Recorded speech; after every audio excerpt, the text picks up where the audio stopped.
Doing your day job is considered table stakes. If you're doing it well, people are not going to go out of their way to say, oh, you're doing a fantastic job that I expect you to do anyway.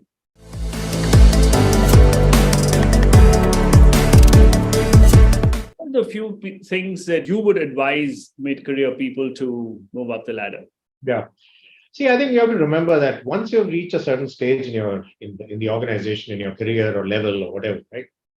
Doing your day job is considered table stakes.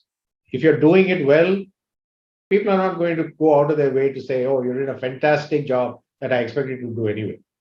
So I think, that's one thing that I keep telling people in the mid stages of their career.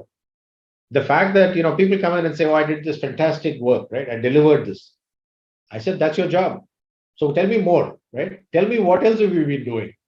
And I think that's where the points that I made about taking on horizontal projects, right? Standing out, driving new thinking in the organization. Because like I said, there's always going to be, especially if it doesn't matter if you're in the tech space or not, to be honest.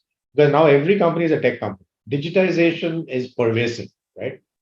And so even if you're not a technologist, you're not an engineer, you're not a software engineer, you need to have a perspective on how digitization is going to have a effect on your organization. It could be in manufacturing, it could be in healthcare, it could be in retail, it could be in anything.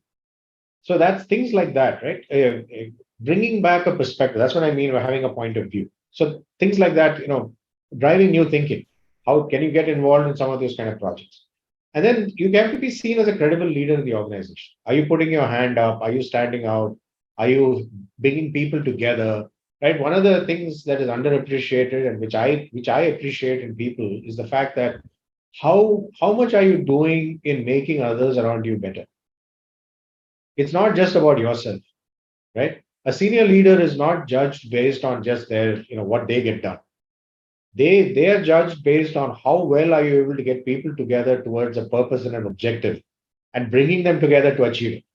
So it is about getting people around a purpose, building a purpose, getting them excited about it, and then bringing them together as a team, irrespective of whether they report to you or they are, a virtual team that you bring together, managing by influence. Some of these traits are very, very, very are absolutely needed as you start to grow in your career. In fact, I tell people that the higher you are in the organization, the less people will listen to you if you don't do these kinds of things. So you can't, top down management is dead, right?